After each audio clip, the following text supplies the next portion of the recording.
शक्ति के अध्यक्ष जी, सब लोग गांव में मधेपुरों के काफी लोग अला, सब युवा साथी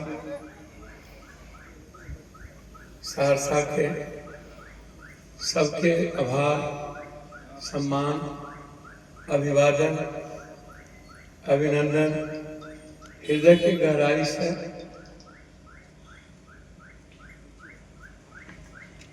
एक ऊंचा आदर्श और मूल्य के लिए सच्चाई के रास्ता सबके चलना चाहिए। समाज विघटन की ओर है, इंसान अभाव में और कष्ट में है, संकट में एकमात्र माध्यम है सत्संग, ईश्वर के संग मन चित हो। यह नहीं कि संत रविदास की वो वाणी, मन करे चंगा तो कटौती में गंगा। जब मन अस्थिर नहीं हो, मन चलता रहे, पोता का क्या होगा, बेटा का क्या होगा, शादी कैसे होगी, घर कैसे चलेगा, तो फिर कथा का कोई मतलब नहीं।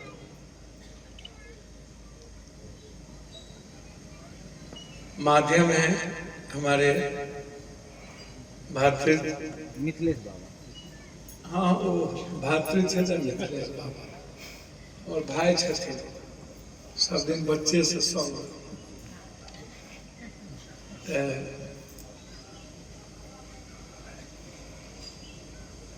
भातृत्व भाव गुरु भाई कहलिए।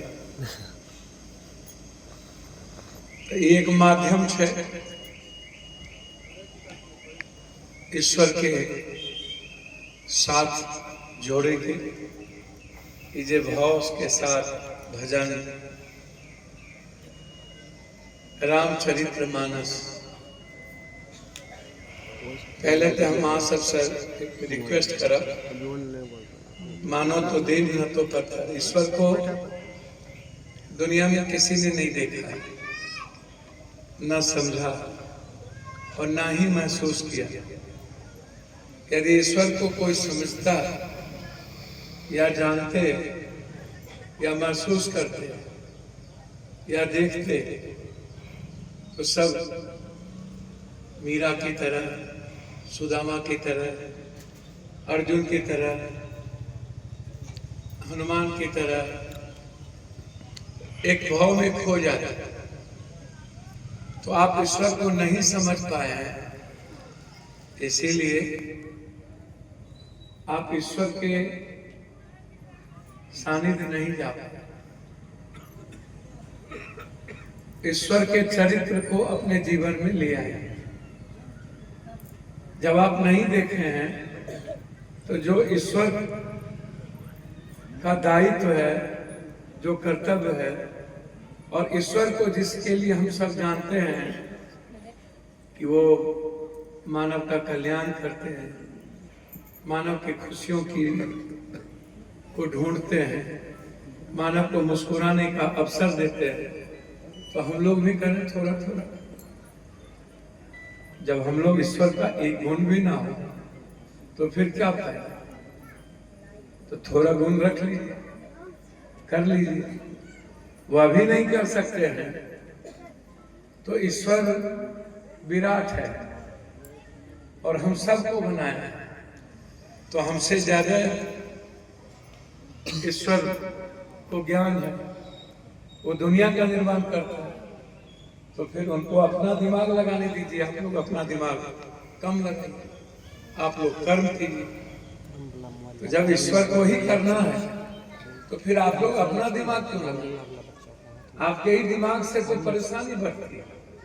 पड़ोसी को, मनुष्य को, देहात को, समाज को, आपके ही आप समर्पण कर दीजिए। ये मैं कुछ नहीं जानता, मैं कर रहा हूं,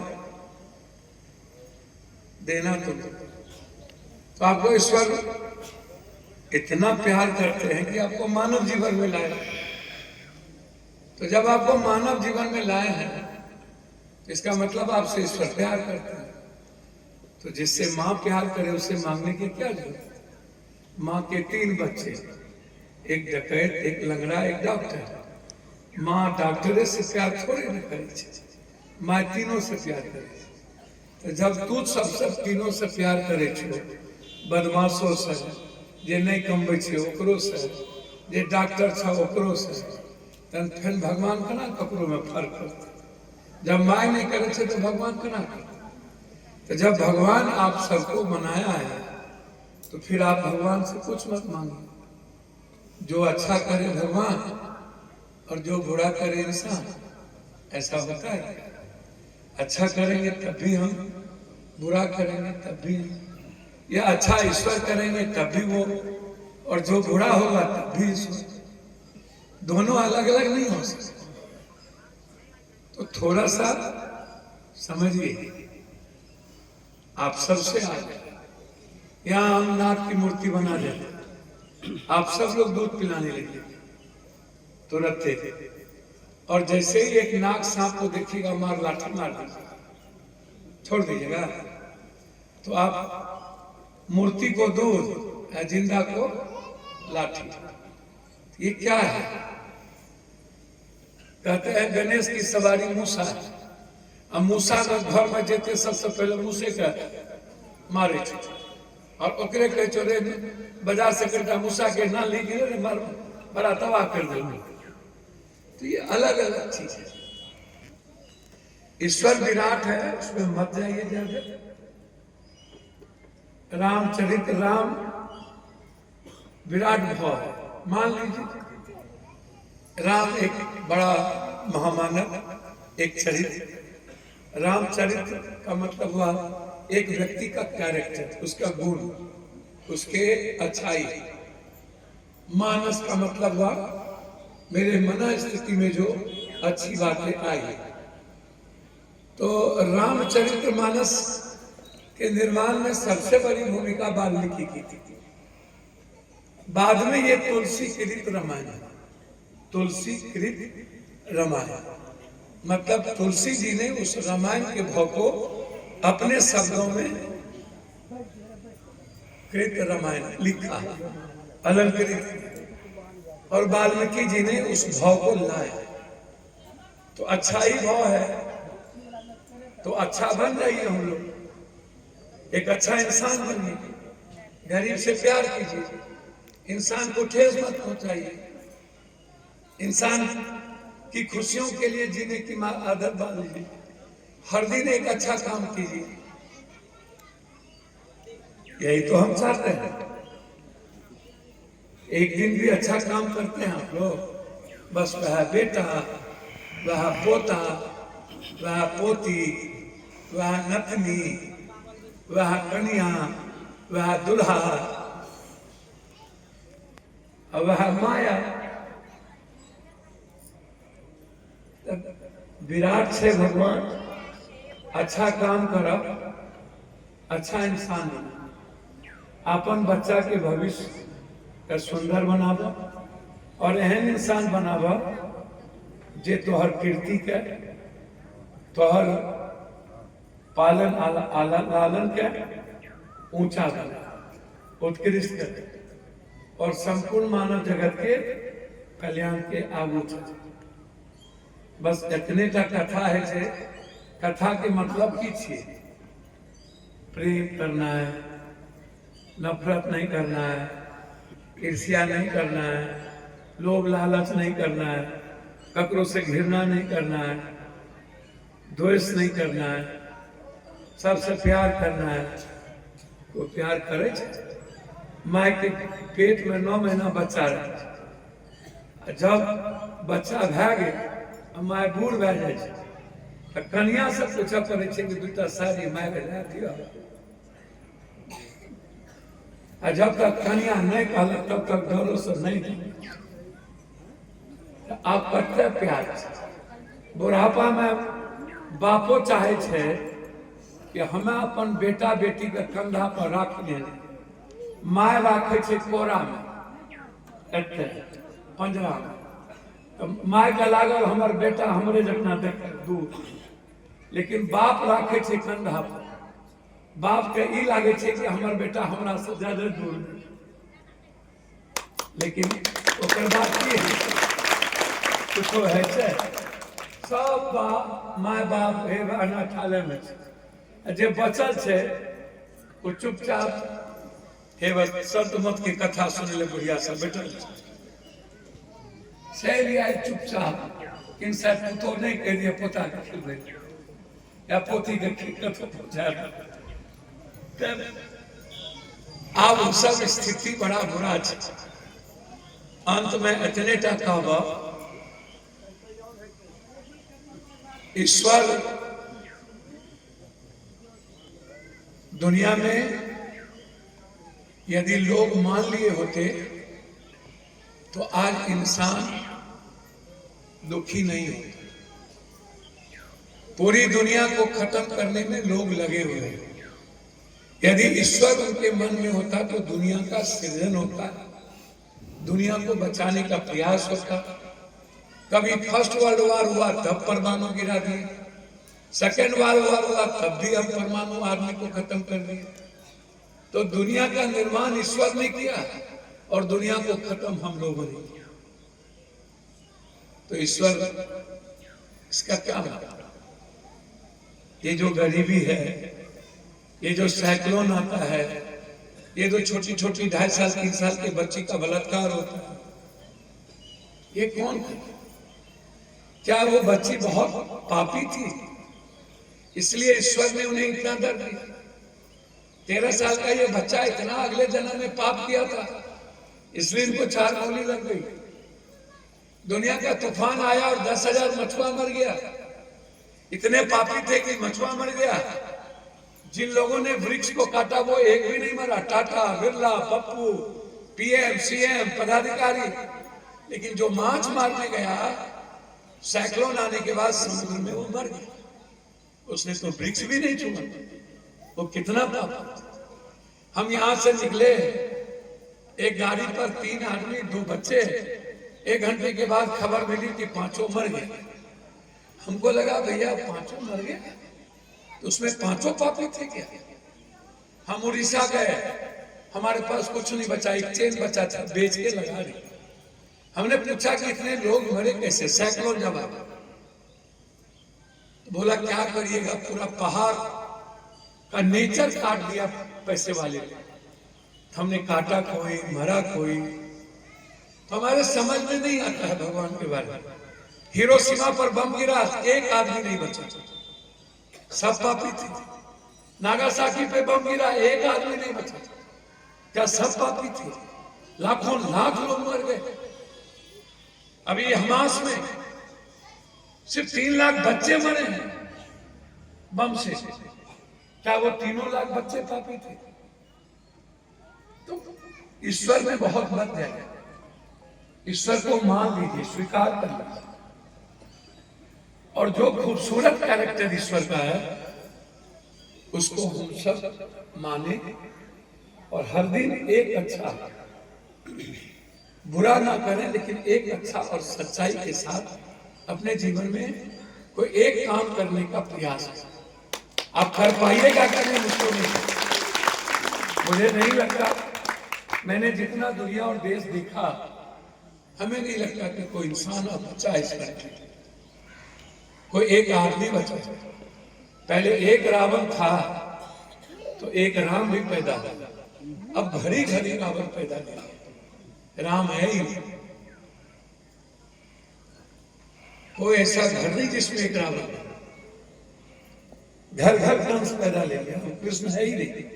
कृष्ण कहां से आएगा? अच्छाई अब नहीं रही। सच बोलने की हिम्मत ही जिस समाज में, जिस दुनिया में खत्म हो जाए, और हमेशा झूठ की नींव से दुनिया बनाने की तैयारी, ताकत, पैसे, दौलत, ऐशो आराम, भौतिक सुख, कुर्सी, तो फिर दुनिया कहां बची? अहंकार नहीं। तो यदि आप कथा सुन रहे हैं तो आज से अहंकार रहित हो जाइए। जीवन में अहंकार जहां रहेगा वहां राम और हरि नहीं रह सकते। इसलिए अहंकार का विसर्जन करिए, मन में रत्ती भी अहंकार मत रखिए, आम आदमी की तरह जिए और सबसे प्यार कीजिए और सबके लिए होने का माध्यम है।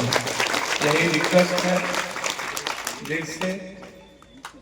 मेरी कोशिश होती है इस देश और देश के बाहर जितने गरीब लोग हैं मैं उनकी मदद करता हूँ। मेरी हैसियत बहुत बड़ी नहीं है, लेकिन मैं किसी के आंसू को बहने नहीं देता। हमारे नॉलेज में रत्तिक भी खबर आए तो मैं जरूर कोशिश करता हूँ कि उसके आंसू ना बहें। मैं जब तक जिंदा हूँ तब तक मैं कोशिश करूँगा हर गरीब की मदद करना और उसके आंसू पोंछकर उसकी खुशियों के लिए काम करना। इन्हीं शब्दों के साथ आप विराट देवत भाव में संगीत के माध्यम से आप अपने जीवन का आनंद लीजिए, कंप्लीट उसमें चले जाइए। एक सृष्टि में आत्मोक्षार्थम जगत संपूर्ण मानव का कल्याण का भाव और खुद के मोक्ष की कल्पना। बुद्ध ने एक ही लाइन कही थी, अपो दीपो भव। मुझे कहीं कुछ खोजने की जरूरत नहीं है।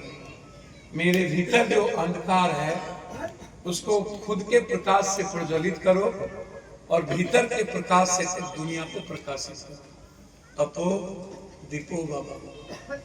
खुद के भीतर के नूतन बुद्ध से, नूतन कबीर से, नूतन राम के कैरेक्टर से, नूतन कृष्ण के भाव से संपूर्ण जीवन की खुशियों का कल्याण यही है। अपो दीपो भव। शिव ने स्पष्ट कहा, याद रखिएगा, वसुधैव संपूर्ण सृष्टि मेरा परिवार है।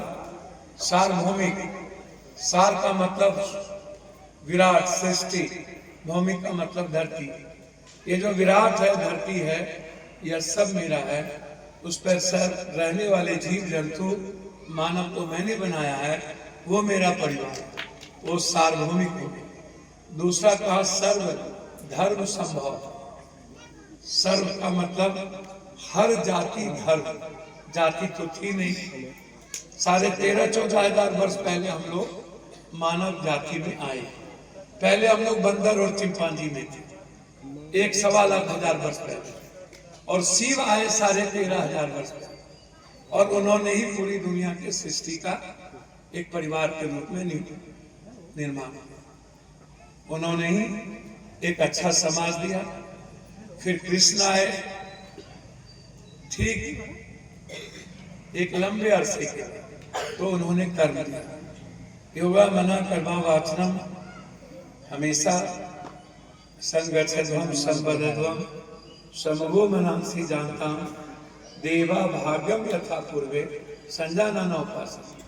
उन्होंने इस दर्शन को कहा, एक परिवार संग में जीना, एक चूल्हा एक चौकी, हम एक परिवार हैं और वो परिवार है कृष्ण। इसलिए किसी को कपड़े, रंग, गरीबी या छूत अछूत के नजर से मत देखना। वह ईश्वर का परिवार है, और जो ईश्वर के परिवार को अलग दृष्टि से देखता है वह ईश्वर के भाव में नहीं जा सकता। इसलिए आज से जितना गंदा कपड़ा हो या जितना गरीब लोग हो, उससे प्रेम कीजिएगा, ऊपर से नहीं, भीतर से। जब आप दूसरे से प्रेम करने लगेगा अपने बच्चों की तरह, तो आपको कहीं भगवान ढूंढने की जरूरत नहीं पड़ेगी, भगवान आपके भीतर। बहुत बहुत धन्यवाद।